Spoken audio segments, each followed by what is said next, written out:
एक था विशाल जंगल, घना, हरा भरा। उस जंगल में एक झील थी जिसका पानी क्रिस्टल सा साफ, शीतल और अमृत समान था। इस झील में रहता था हाथियों का राजा गजेंद्र। वह सिर्फ एक हाथी नहीं था, बल्कि अपनी शक्ति, अपनी महिमा के लिए विख्यात था। उसकी चाल में पहाड़ों का बल था, उसकी आंखों में जंगल का गौरव।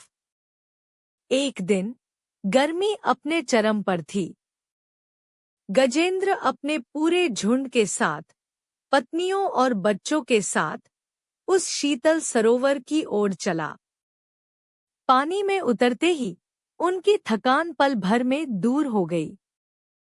गजेंद्र खुशी से चिंगाड़ा, अपनी सूंड से पानी उछालता, अपने परिवार के साथ आनंद में डूबा हुआ था। उसे लगा, इस पल में उसे कोई हरा नहीं सकता। वह अजेय था, पर नियति कुछ और ही लिख चुकी थी। अचानक झील की गहराई से एक भयानक, विशाल ग्राह मगरमच्छ निकल आया।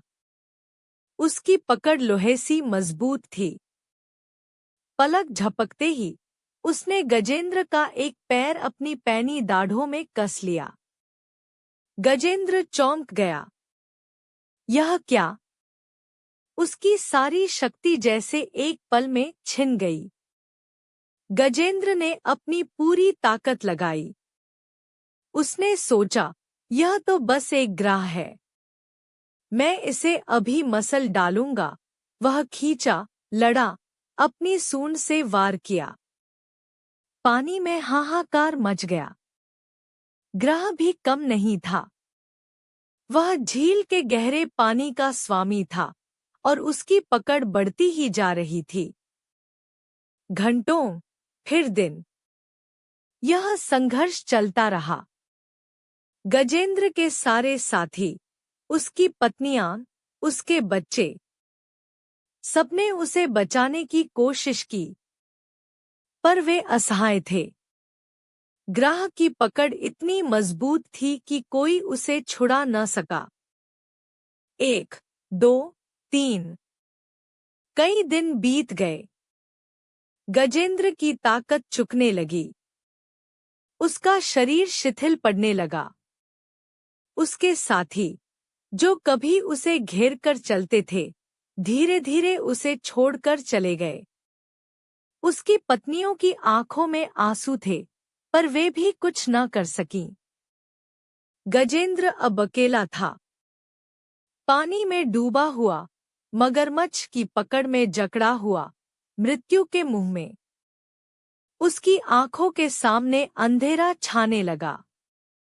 मेरी सारी शक्ति, मेरा सारा गौरव, सब व्यर्थ है, उसने सोचा। उसी क्षण एक अद्भुत विचार उसके मन में कौंधा। यह भौतिक संसार, यह शरीर, यह शक्ति, सब नश्वर है। जब कोई सहारा नहीं रहता, तब सिर्फ एक ही शक्ति है जो बचा सकती है, वह परम शक्ति, वह आदिदेव।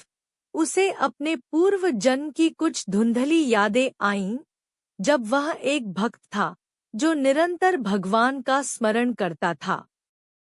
हाँ, वही, केवल वही मुझे इस संकट से उबार सकते हैं।